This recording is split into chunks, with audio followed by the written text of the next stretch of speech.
procesos de administración. Vamos a esperar todavía algunos minutos para que se incorporen más de los participantes y probablemente en 1 o 2 minutos arranquemos. Muchas gracias.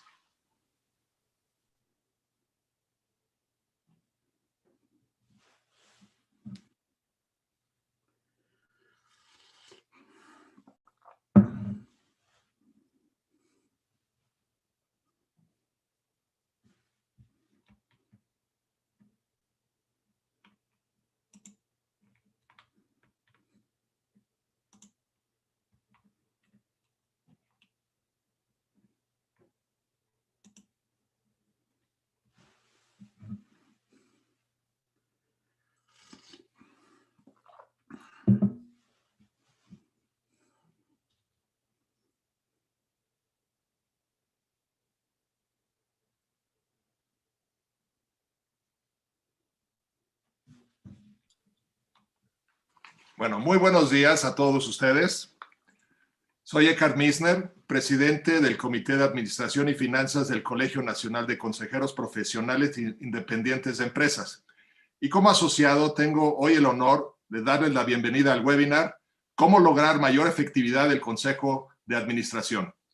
En esta sesión tenemos el privilegio de contar con la participación del público en general, por lo que quiero tomarme un momento para comentarles muy brevemente sobre el colegio. Somos una asociación civil creada con el propósito de profesionalizar al consejero independiente y fortalecer el gobierno corporativo en las organizaciones para crear valor sustentable en la sociedad.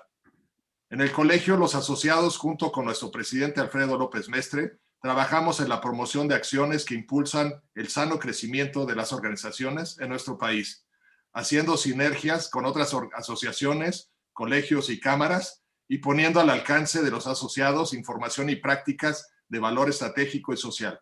La sesión de hoy es parte de esta agenda. Nuestro panelista es hoy Bob Arciniaga, Advisory Board Architects USA, Chief Board Architect y fundador en el año 2005 de la empresa ABA. ABA apoya, mantiene y construye consejos de alto impacto a través de una metodología propia para maximizar los resultados de los consejos. Antes de cederle la palabra, quiero comentarles que al finalizar la exposición tenemos un espacio previsto para responder preguntas, por lo que los invitamos a escribirlas durante la presentación en la sección de preguntas y respuestas. También mantendremos abierto el chat durante la reunión para que puedan dejarnos sus comentarios o intercambiar opiniones con la audiencia. Al finalizar el webinar, agradecemos nos dejen sus valiosos comentarios y sugerencias en una breve encuesta de satisfacción para seguir ofreciéndoles contenido del valor. Quiero dar todavía 2 comentarios adicionales. Uno, el día de hoy, la presentación que nos va a dar Bob va a ser en inglés. Y la otra, la presentación va a estar disponible para todos nosotros. Muchísimas gracias. Y ahora sí, le cedo la palabra a Bob. Bob, the floor is yours. Muchísimas gracias. Me siento honrado de estar contigo hoy. Gracias a ti, Eckhard, y Guillermo y Gris por establecer esta discusión. My Spanish is very, very bad, as you can see, so I'm going to switch to English. I feel much more comfortable speaking about important topics like this in English rather than Spanish and subjecting all of you to how bad my Spanish really is. I'm very pleased to be with all of you. I'm hoping we have a vibrant discussion today. I'm not one for lectures, so I'm looking forward to your questions and trying to help you think how you can maximize the effectiveness of your boards of directors and advisory boards there in Mexico. A little bit about me, as Eckhard mentioned, we founded ABA in 2005. Most recently, we've expanded ABA and we've founded a new company called Boardology, a sister company that is focused on data for boards and the data composition of how to make boards more effective and impactful from a data perspective. So we have a service company and a data company. We've been working with boards from around the world for the past 15 years. On the call with me, I have our two managing partners, for example, Alejandro Mendez and Hans Kolsdorf, both run ABA in Mexico, and are my partners for our office there in Mexico City. We also have an office in Bogota, one in Singapore, one in Barcelona, and of course here in the United States. So we work with boards all over the world. We're running boards right now in 14 different countries currently. And to date, our system has been implemented at almost 2,000 board meetings globally. So we have a lot of data. We have a lot of understanding of how boards function. And today, what I want to share with you, unfortunately, I can't share a whole lot with you because we have a limited amount of time, but I want to share with you 5 tactics that if you do these things, you will start to change the effective profile of your boards. In my world, the world that ABA lives in, we work with our clients on high impact boards. So not that a governing board is a bad thing, it's a good thing. But our feeling is that if boards are simply focused on governance, they're leaving a lot of value on the table for both the shareholders and the executive team. And so we want to kind of switch the focus, not away from governance, but more focus on how can we create strategic value that accelerates the business model faster than the CEO and team would have otherwise done. Ultimately, what our boards become are strategic accelerators that are a partner with the CEO and executive team. While they still, in some cases, provide an oversight function that's very important, that's not the focus. The focus is how do we take our company from here to here, whatever that is, whatever that looks like, and how can the board play a more proactive role in helping us achieve that faster? So it moves away from reporting. And that's the whole goal of our system and how we work with boards globally. I'm going to share with you these 5 quick things, and we can kind of dive in very, very quickly. Yes. Okay. So we built this during a crisis, but this actually goes through at any time. But in a crisis, it becomes even more important, like we're dealing with today. So the pandemic that hit us last year has had a massive effect globally. Having our office in Mexico City and working with some of our clients in Mexico, we understand how difficult in many industries it has become to do business in Mexico at this particular moment in time. However, where boards can really create the impact that they want, that they expect to create, is usually during times like this. When things are going well, boards can become complacent.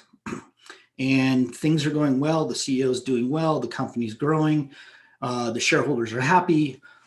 Boards can become a bit complacent. And we saw that globally up in last March of 2020.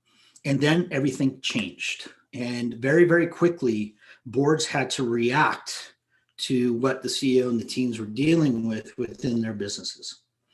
And so what we realized is now a lot of companies, both in the United States and there in Mexico, have found themselves in a position where we have stabilized the business, but now we need to start looking at what's next. How are we going to get out of this current stabilization period and start moving back into some kind of growth perspective? And it may not be the growth that we were experiencing before, but we do need to go back to some level of growth. And so what we're focused on now within our board structures and working with our clients is making that transition. And so these 5 things we feel would be most impactful at this particular moment in time.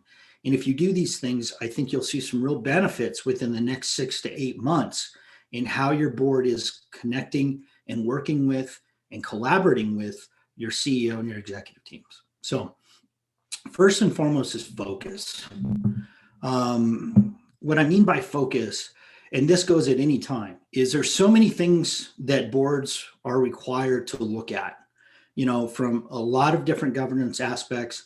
Here in the US in particular, we have a lot of different rules and regulations depending on what industry you're in. I know in Mexico, that some of the same things apply. Unfortunately, boards keep getting piled on with more and more things to do.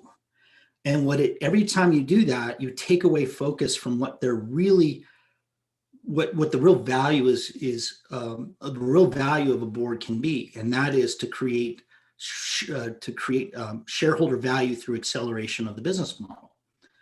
And so what we say is, let's focus on the things right now at this particular moment in time that are seriously going to move the needle, either on the top line or bottom line. Okay, either that's through a massive cost-cutting measure, it could be through a new innovation, it could be a new market or a new niche that the company is considering. Those are the things that we want to start talking about. And everything else, while important, we can push into a committee structure. And so when we say focus during the meeting, what that usually means is let's start to focus on prosperity, not just survival anymore. And let's make sure our agendas become much, much smaller.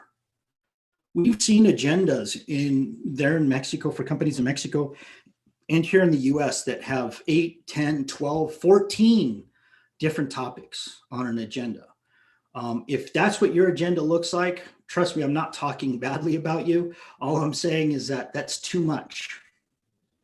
And there's no depth to the discussion.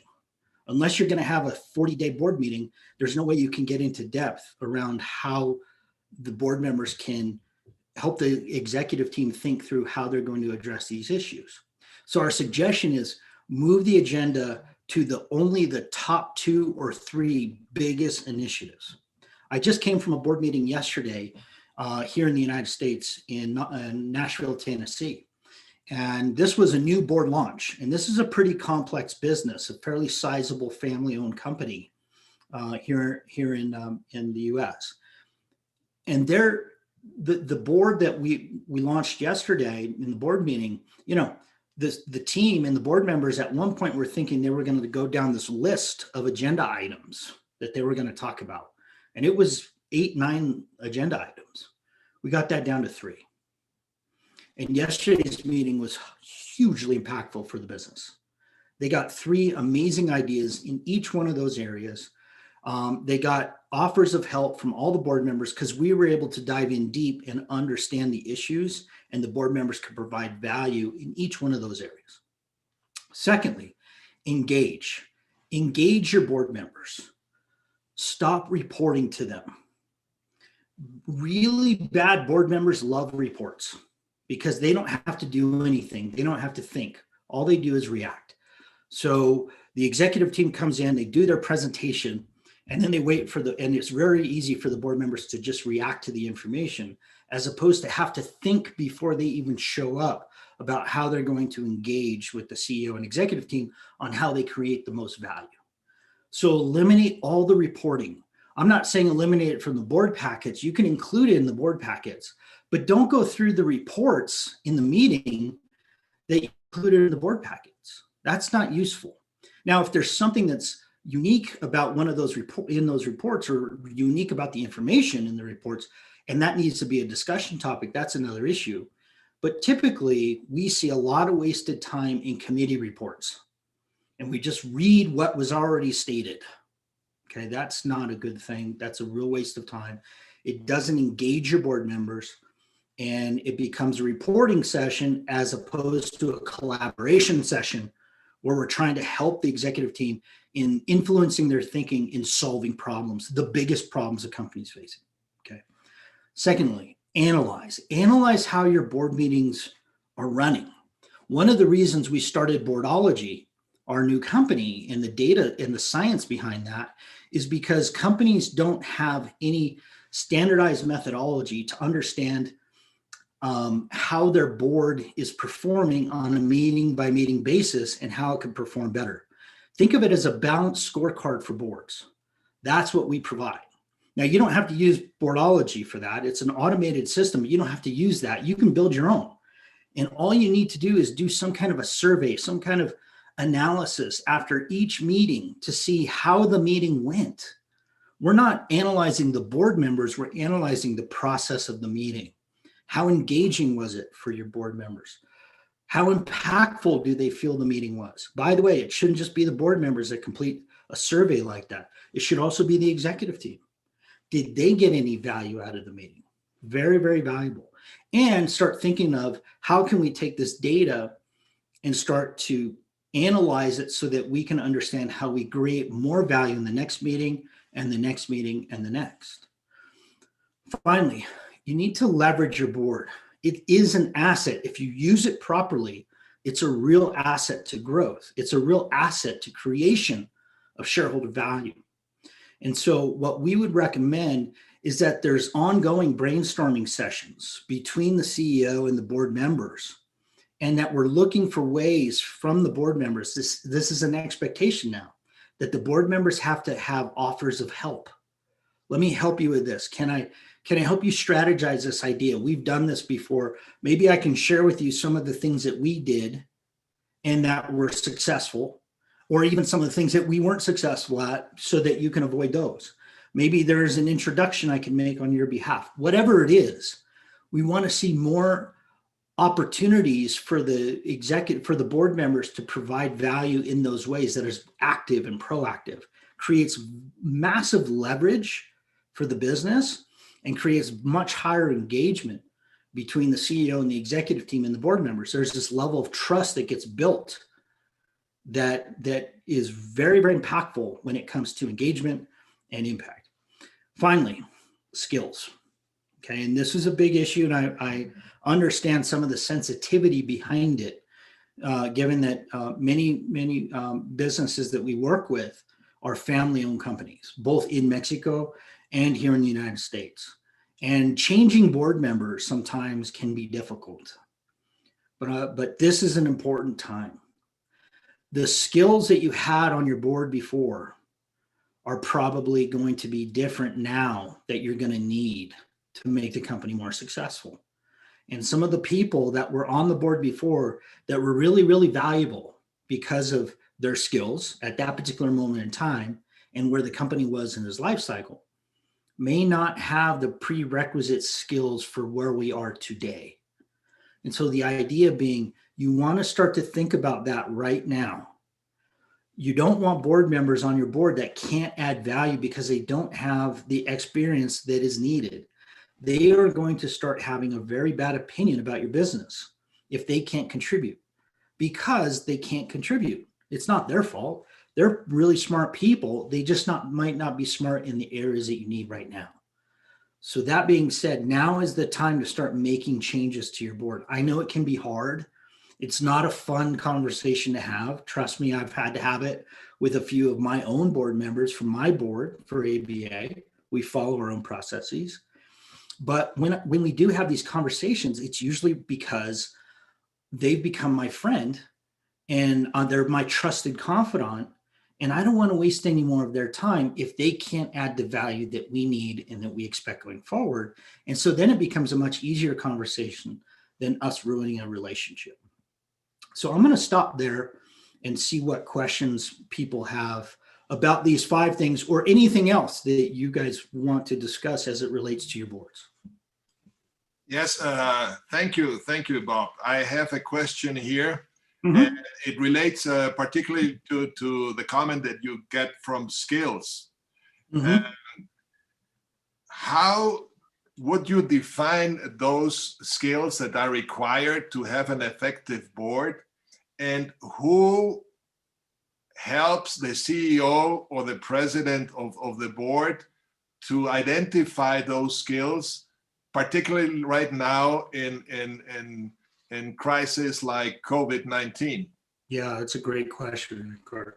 So let me dissect the 2 questions. So first, who? That's an important factor. We just went through this with one of our clients in Mexico just recently, and one of the things that we were adamant about is that the CEO is involved in that process of definition of skills.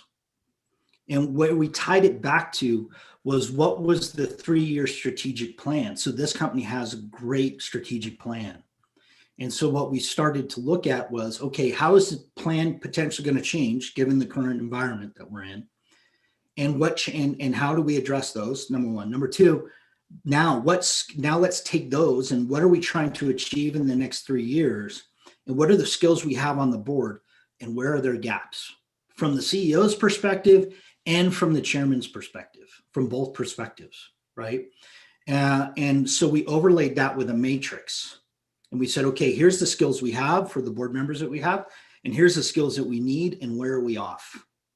So that was the first objective way of analyzing kind of through that matrix where we were missing skills. That was a very, very important factor. Now, there's some very important skills that I think are critical right now. And I'm going to be very generalistic because every company is very specific. So I'm not going to talk in specifics, but I'm talking a bit more generalities of how I think board members right now can create the most value. And there's two sides to this. There's a culture side, and then there's an experience side. So what culture do we need within our board? What does our board culture look like? And sometimes that's different than the company culture, and that's okay, by the way. But what does our board culture look like? And what kind of experiences do we need within the skill set? Okay. So first and foremost, from a cultural perspective, I think right now, one of the most important traits that a board member should have is proactivity. The less that the CEO has to ask for help, the less that the CEO has to ask for information, and the more that the board members are offering help and offering advice and offering information or ideas, the better. Now, a lot of board members are designed that they just naturally tend to be very proactive, and some have to work at it. And if they're not willing to work at it at this point in time, I don't know if it's a really good fit to be on a board at this time. We need a lot of proactivity, and I don't need one board member being proactive. I need them all being proactive right now. Because as a CEO of my own company, I'm having to think of all these fires I'm having to put out because of the crisis, because of COVID, because of other things. I don't have time to think of new stuff right now, and that's too bad. And the board can really play a role there in helping me think through that. Okay, so that's number one. On the experience side, I think having CEOs and CEOs and operators of businesses that have gone through significant obstacles of their own in their own businesses, like real serious threats to the business, and they had to overcome those challenges in very unique and innovative ways. That's the kind of experience that I think you need on a board right now, because that's the position that most of us are in. Does that answer your question, Eckert? Yeah, thank you very much. There is another question. Actually, there are some new questions coming in. Mm-hmm. One of them is from Nicolas Hernandez. What is the biggest challenge to transform the board in success companies that work in the old way? It's a good question. So the biggest success, I think the two reasons that we get hired and where we have the most value is when you have a chairman that chairman may not be the owner of the business, okay, which could be the chairman as well. But the owner of the business has decided my board's good. It's not bad, but it's not great. And I want it to be great. And second, you have to have the CEO on board. So it can't just be the owner or the chairman saying, we got to have a much better board. The CEO has to also want that as well. The CEO, if the CEO sees their board as a reporting function, or what we say in ABA, a have to board. I have to go to a meeting and I have to present information. I don't really want to, but I have to. When a CEO is fine with just have to boards, it might not be a good fit. When CEOs really want to create value from their board and they want to engage with them, they want to leverage their board members' experiences and relationships and ideas, they want to collaborate with their board members, that's when it makes a lot of sense. But you have to have that buy-in, that commitment level that I'm open to that. I really, really want this. Okay. Okay, I don't know how we are in time. Do you want still one more further? Sure. Yeah, we got plenty of time. There is a comment and a question also from Milton Rosario. Interesting, your comment. To change a board member is difficult. I see it in practice. I also agree that a high-speed business environment always demands new competencies, especially from people at the board. Based on your experience, for how long should a board member be on board? And what is your current experience on the tenure of that member? That's a great question. We get asked that all the time about term limits. Here in the United States, it's less of an issue in Mexico. Here in the United States, most companies, even private companies, have term limits on their boards. Okay. I'm going to make a blanket statement. It could be very specific. We would change that. My opinion might change for a very specific situation, but generally speaking, I think term limits are horrible. Okay. I don't agree with them. You can't put a term limit. You can't say, well, okay, this board member has 3 years. Well, what happens if we maximize their value in the first year and they have no more value to add? Or we just keep them around for another 2 years just because? I also don't think that the way that a lot of companies in Latin America, including Mexico, do it, where there is no term. It's when you become a board member, it's almost kind of like a Supreme Court position here in the United States. It's maybe for life. I don't agree with that either. The way we look at it is the board members should be in place as long as they can add value to the business from their ideas and relationships and their advice. And this is an important part, that they get value from being there, that it's not a waste of their time. So they got to be able to continue to give value and get value. That's where the post-meeting analysis that we were talking about, the surveys, are really, really important because you can start to understand that. And at some point, and that could be a year from now, it could be 3 years from now, it could be 5 years from now, a board member is going to maximize their value, and that's it. We can't get any more value out of them. And at that point, we shouldn't wait for a term to end or for them to be nice or us to be nice and we say, maybe you shouldn't re-up. It should just be, look, thank you. You've been amazing and awesome, and I appreciate it. However, moving forward, we're going in this direction, and we think we need some new advice, some new information. And so I hope you're not offended if I ask you to step down off of the board at this particular moment in time, so that we can maintain our personal friendship and relationship. I have had that exact conversation 4 times with board members on our board that I've had to ask to step down. It's a tough conversation, but when you have the data that supports the analysis, it makes it a much easier conversation. Thank you, Bob. There is an anonymous attendee. The question is in Spanish. I will translate. The skills that you require for this year could be different for the years to come. You can give some comments there, and you have already explained some. Yeah, they could be. I mean, I'll give you an example. Pre-COVID, right? My opinion of what a board member's skill from an experience perspective was different at that point than it is today. Okay, because at that point, not every company, a lot of companies were doing this. They're in rapid growth mode. And so you might need board members that had a different skill set that understand rapid growth mode. Right now, we're in a different situation.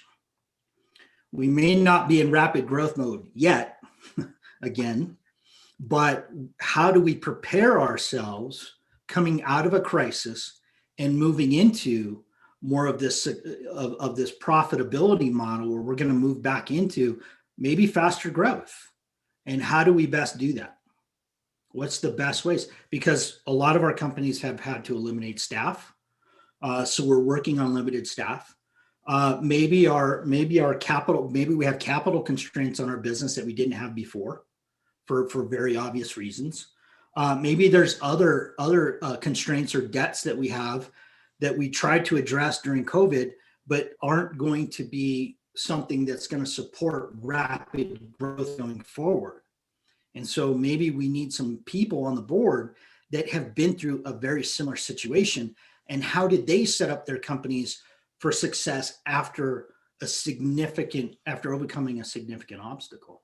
So yes, absolutely, things can change.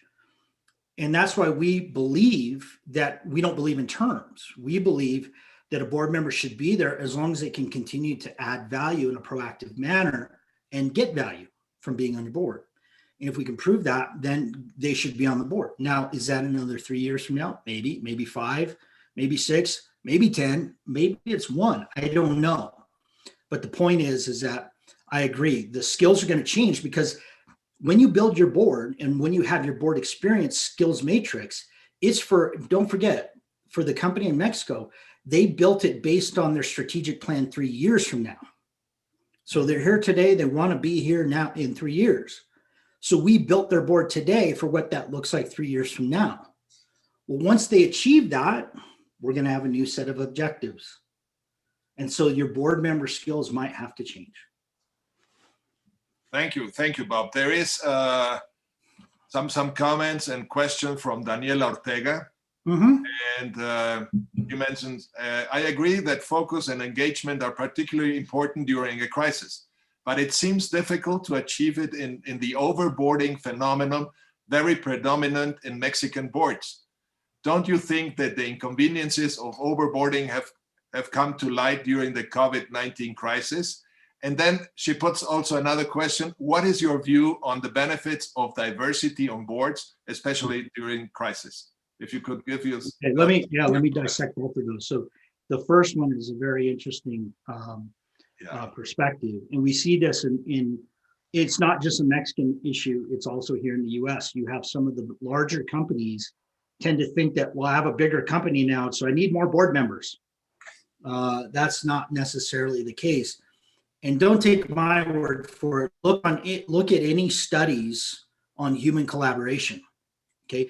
And this isn't stuff that we've developed. This is stuff that's been developed, for example, at the University of Chicago and other universities here in the US. I'm sure there's been studies done like this in Mexico as well on how humans collaborate. Once you get more than 10 people in a room, human collaboration falls off a cliff. Okay, so you want to keep the room small. You want to keep the boards as small as possible.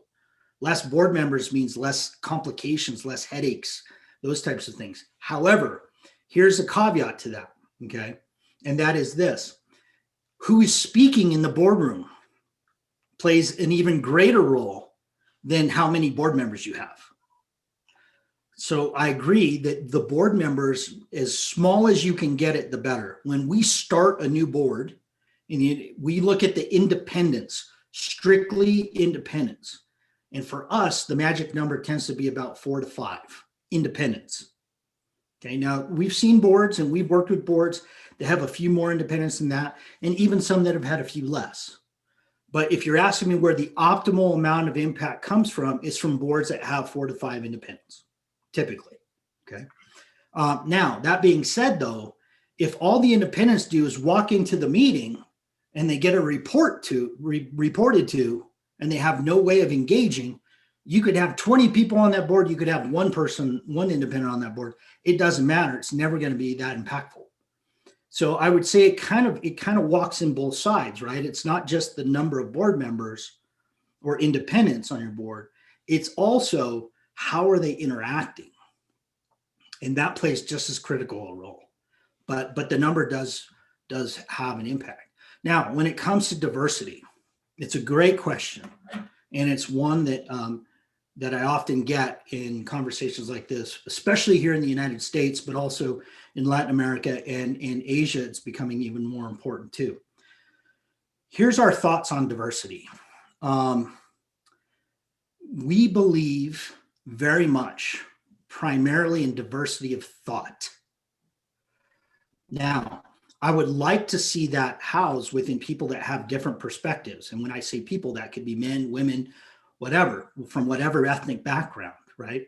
Here in the States, it could be ethnically focused, not just gender focused, where in Mexico, it might be a little bit more gender focused.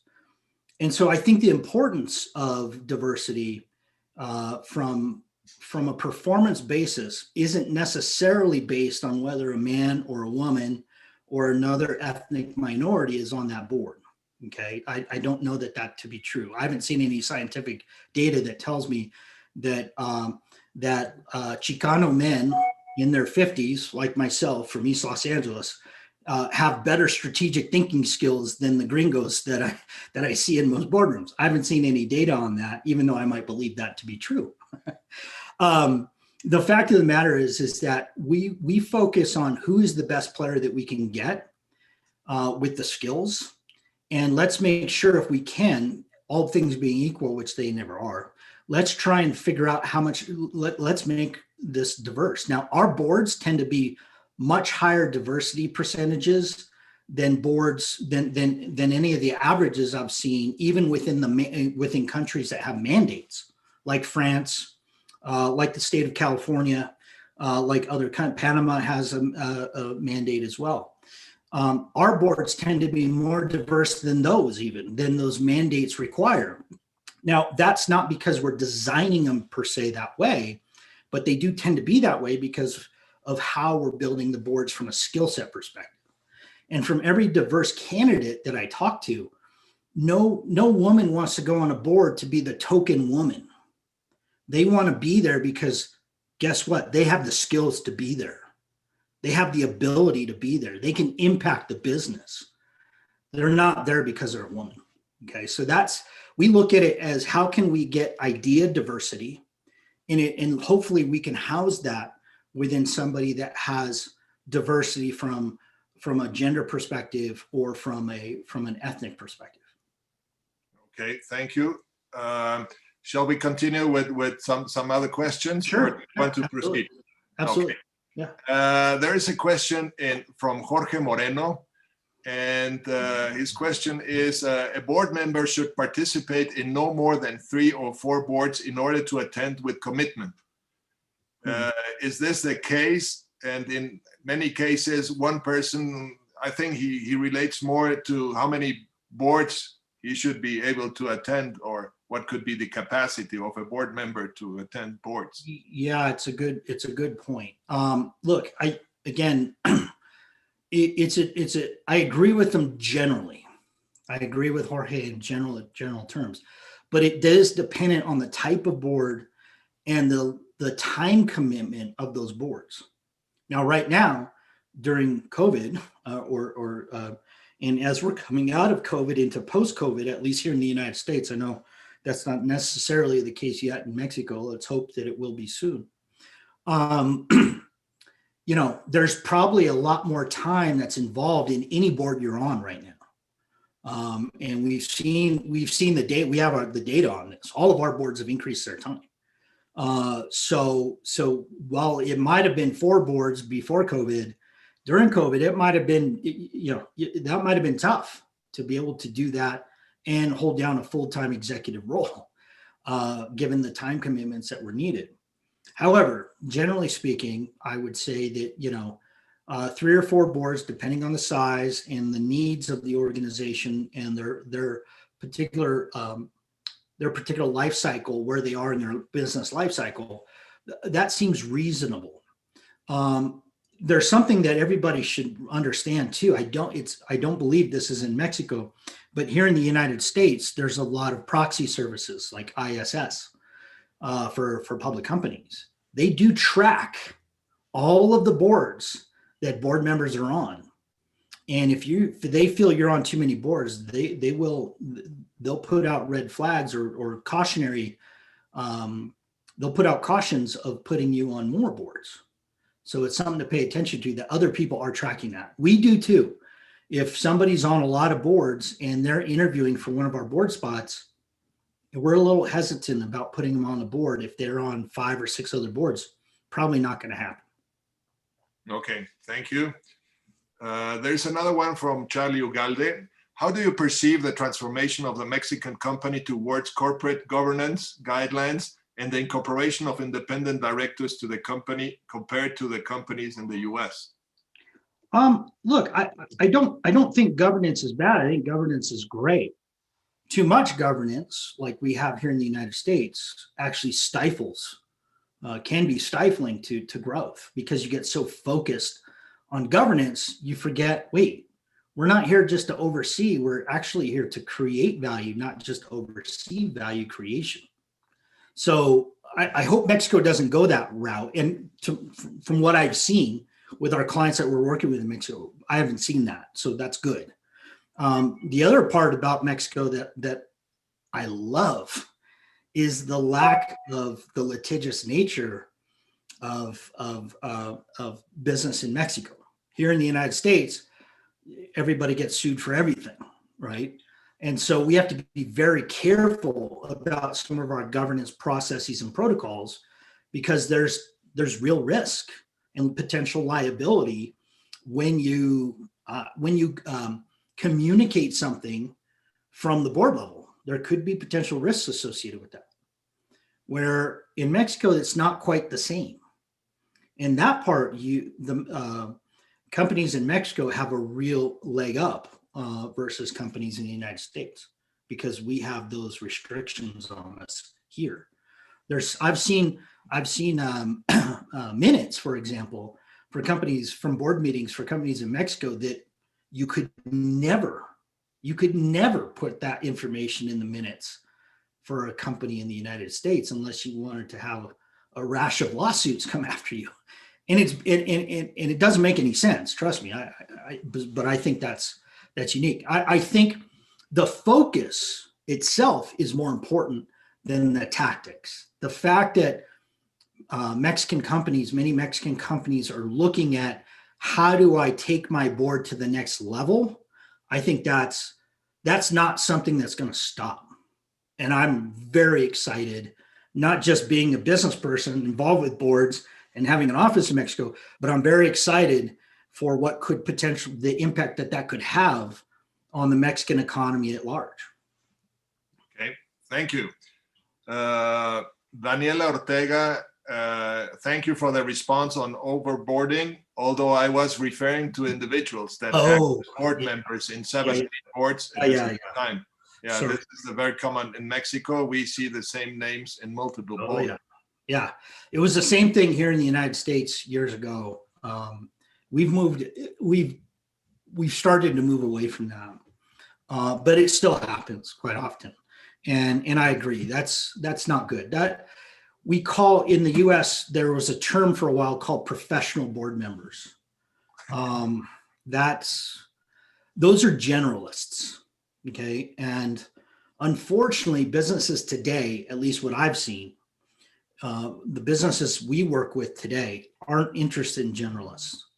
They need very specific help in very specific ways.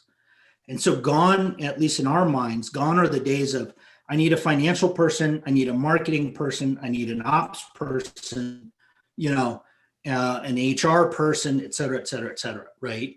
That you already have companies already have all that. Those are the function heads, the head of HR, the head of marketing, the head of sales, they already have that. So instead, what we more focus on and what we've seen be more valuable is board members have specific expertise in specific areas at specific times for specific reasons. And putting those people on boards, they add tremendous value. But here's what happens. When you're that specific, guess what? You're not a fit for all boards. You're going to be fit maybe for a handful and not all at once. So, and that's okay, right? So I think the days of the professional board member are going away, at least here in the United States. In Mexico, it might take a little bit longer because of the traditions and the culture that we have in Mexico. We see the same thing in Asia, okay, that we see in Mexico. It's very, very similar in certain parts of Asia. We see similar traits. And some of those traditions can take some time to change. But my comment would be, for board members that want to create value on boards, they need to communicate how they're going to add value to boards to get on that first board. And then they can start to add value to that board. Once you're on one board adding value, getting on your next board it becomes easier. But your board bio, how you communicate, how you're going to impact a company, how CEOs and chairpersons view you and view your background from a board perspective in the marketplace are all critical components to that process and to breaking into those boards that tended to follow the old way or the traditional way of, well, this person's well known in this region or in this industry or in our country, and so we got to put them on board. Okay. There is a question and comment also from Victor Vela. Thank you, Bob, for your presentation. You discussed already what the board agenda should look during this COVID environment. But let me address a different aspect of boards. Given the current scenario, what should be the agenda of board committees, audit committee, etc., to better support boards for tough decisions? That's a great question. So, first of all, what we believe is the board meetings themselves should be left for collaboration, where the CEO and the team and the non-independent board members do not they don't present information. They're just there to listen and react to the board members having discussions and collaborating. Okay. So then the natural question is, well, where does the work get done? The governance work and the other work that is required in many cases by law or just required to run an effective board. And we've all of our clients has had to push all of that heavy lifting work down into the committees. So the committees actually become more important in a lot of cases for a different reason. That's where all the real heavy lifting work is done. So if you're going to start talking about capital constraints, right? We might talk about the general capital constraints within an agenda topic, but the next action items that come out of that get quickly pushed into, let's say, the capital committee or the debt and equity committee, if you will. We've seen companies in Mexico. Here in the States, they call them governance committees. In Mexico, I think it's called corporate practices committee, right? So that would be things like nominations, board member nominations, board member evaluations. All of that work is done in there, and it's focused on. And each committee, in many cases, we would recommend this. The committee chair sets a goal of things we as a committee need to achieve this year. And that committee chair works very closely with the chairman or chairperson to understand what that needs to look like, and the CEO, right? And so understanding how can we as a committee, how can this committee have the greatest impact to the business beyond just us individual board members contributing at the board level in the board meetings, right? But also how can we contribute in the committees becomes very, very important. And I've seen it work very well in Mexico with companies, because there in Mexico, you guys have a fairly unique, well, very different than here in the United States. There's recommendations, and some companies have done this with alternate board members. So you have your proprietary board members and you'll have alternates. And so that's where you could actually include the alternates, where they may not be able to be involved in the board meetings. They could be involved in those committee meetings and still understand what's going on in the business on a consistent basis. Because that's one of the downfalls to having alternates in Mexico, is if you don't do that, and all of a sudden you have a board meeting where a proprietary board member can't attend, and now you need the alternate to show up, and the alternate hasn't been involved in any meetings or with the company really for maybe, 2 years or longer maybe. And now all of a sudden they have to go into a board meeting and act as a board member. It's very, very difficult. So that's where these committees become much more important. But you have to be very cautious about how you do that. And if you would like, Victor, I can give you specifics for your situation if you would like. I'm happy to have that conversation with you. Great, Bob. There is another comment from Janet Martinez. What a great conference. Thanks for all the advice. I have now a new idea of how boards should be, so that we can get the best out of it. Yeah, good. I'm glad. And I agree with that too. And this is something that's very important. We tell all board members this. You will never, ever dictate to a CEO what they should do. I can't even stand the word should. I heard this yesterday in the board meeting I observed yesterday. One of the board members kept saying, you should do this and you should do that. I kept seeing the CEO's reaction every time he heard that from that board member. He would shut off because you know what? I don't have to do anything. You don't get to tell me what I'm going to do. I'm the CEO of a very successful business, right?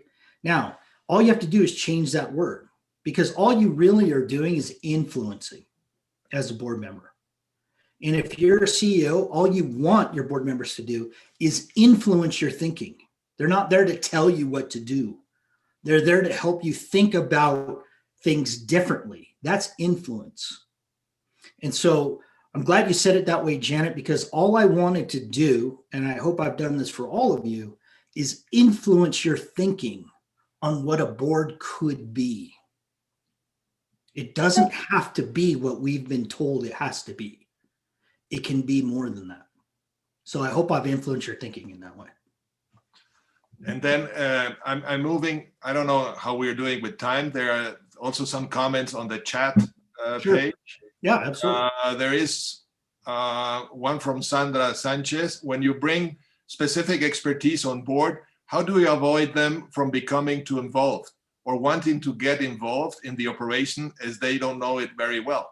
Good question. Well, first of all, you don't want board members involved tactically in the business, right? That's a big no-no. It's the CEO's company, right? The CEO runs. Well, okay, let's be honest. If for some family businesses, both here in the United States and in Mexico, it's the chairperson's company. But in most cases, it's the CEO's company. It's the CEO's team. It's the CEO's responsibility. Board members should not be going in and trying to play, CEO for the day.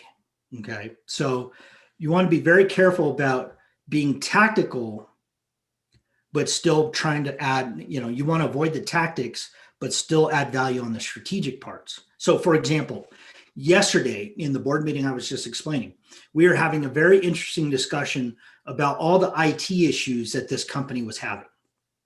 Okay. And some of the board members wanted to get into the weeds about the team and the applications they were running and all this other stuff. And we kept pulling them out of the weeds from a facilitation standpoint and said, no. Let's keep it really high level. What are the strategies? And so when board members were offering help, it wasn't like, hey, let me help you find an IT director. It wasn't that. It was because that's getting very tactical. It's more, what resources do they need to find a great IT director? Well, boy, we'd love to see someone's job description. Oh, great. We have that. I can send that to you. What skills did you find most important? Here, let me send that to you. Do you have any recruiters that you use? Yes, I know a couple. Let me send those to you. That's strategic. That's helpful. Getting into the weeds of let me be part of the interview process. No, that's where you're starting to cross the line. And so I'd be very careful about both the board member offering that, but also the CEO and the team accepting that offer. So you're right. You got to be very careful. Somebody should be always maintaining that viewpoint of, is this really strategic or are we getting a little tactical here? Okay. There is also a comment from Juan Millán. You're saying that traditional reports that usually include graphs are not engaging. None. My language engineer, as a consultant, uses KPIs, graphs, tendency graphs in order to make visual aids, etc. Can you make a mix of explanation or historical background and graphic language? Yes, we use a different format, and I won't get into it in real depth. We use a concept called context documents. So no PowerPoints, none, zero. You never see a PowerPoint in an ABA board document set, and you never, ever see one presented on a screen in a board meeting, ever. We avoid those very much because those completely disengage the board members. You as a CEO or as the chair are letting your board off easy when you do that because it takes no mental capacity to sit there and listen. As a matter of fact, I would dare you, the next time you see a PowerPoint presentation, look around the room. How many people have taken this out and are starting to get on WhatsApp and text their, wife or whatever, husband, whoever, kids? They're not even paying attention. You're letting them off easy. Okay. Don't expect them to add value if you're going to allow them just to sit back and listen. They're not there to hear. They're there to educate. Here's how we look at it. The more education that the CEO does to the board members in the meetings, we call it here in the States, getting them up to speed on the business, the more time is wasted. The more your best board members won't sit there and listen. And your worst board members are going to stay and listen all day long because they don't have to do anything. It's very easy. Flip it. Okay. Send out the information in a context document. Write it. Don't put it in a PowerPoint. If you want to put a pretty graph in there, go ahead. The graph is meaningless unless you explain what it means to the team. How is it the team interpreting the graph? That's where value is created. Because then as a board member, as a board leader, I can start to opine on how you're interpreting the data. The data itself is meaningless. It's what you're going to do with the data that I can help you with. I can't help you with the data because the data has already been done. I can't affect the past. I can only affect what's going to happen in the future, only through influence. So I would stay away from PowerPoints, get rid of them. If you want to use graphs, go for it, but put them in a Word document where the CEO and the team have actually explained. That's what we call a context document. In context, here's the issue or opportunity as we see it today. Here's the options that we're considering to address it. And here's the questions that we have. That's the most important part. Here's the questions we have about that issue. Now, help us. Thank you. Thank you, Bob. We're close to the time. It's 3 minutes to 10. So there is another comment here from Gabriela Paredes. In this particular time, people, leadership, and talent management are critical. What is your opinion about addressing this in the boards? Well, we believe that it's the same as, I think I'm understanding this correctly. We believe it's the same as within the organization, right? Organizations have had to go through a massive transformation.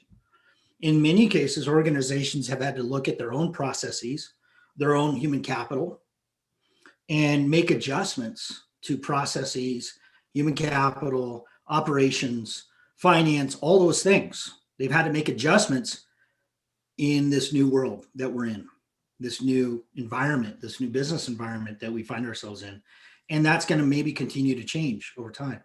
You know what they rarely do is look at the board the same way. Why? The board should be looked at the same exact way. Do we have the right skills? Do we have the right people? Do we have the right board processes? Do we have the right board compensation? By the way, this is where Mexican companies, in my viewpoint, are failing miserably. One of the things that's going to have to transform in Mexico for boards to compete at a global level, you're going to have to raise the pay, the compensation for board members. No offense. I love centenarios. I think they're beautiful. I think they're a super cool tradition, but no board member from the United States, from Europe, from Asia that has the expertise that you need is going to go on the board for a centenario every meeting. It's not going to happen. So that's got to change. Mexico is becoming a global economy. Mexican companies are becoming global in nature.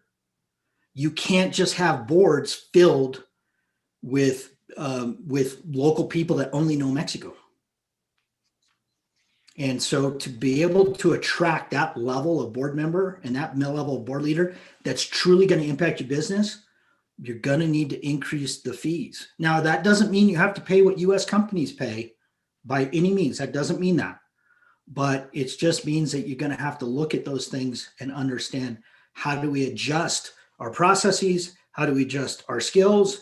how do we adjust our board compensation at that level so that we can attract the best board leaders that we need? Well, Bob, it's close to 10, it's 10 o'clock. So I want to thank you. Quiero concluir la sesión de hoy agradeciendo a Bob Arciniaga, nuestro expositor. It was really a nice introduction on Listo. Ahora quítame subtotal, IVA y eso. Pon esos en blanco. Hans, you are on. Yeah. Por compartir la tan valiosa información, sin duda nos dejas interesantes reflexiones sobre nuestro rol como consejeros profesionales independientes.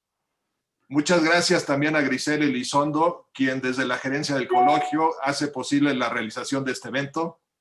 Y antes de cerrar la sesión, les pedimos se tomen un par de minutos para responder a nuestra encuesta y dejarnos sus comentarios. Los invito a que sigamos en contacto a través de nuestras redes sociales y esperamos puedan participar en nuestro próximo webinar y estén atentos a la invitación. Muchas gracias por acompañarnos y que tengan un excelente día. Muchísimas gracias a todos. Bob, it was really a pleasure. Gracias por... Un gusto verlos a todos otra vez, a muchos de ustedes. Me encantó verlos. Les deseo un excelente día, un excelente fin de semana. Gracias, Hans. Gracias. Okay.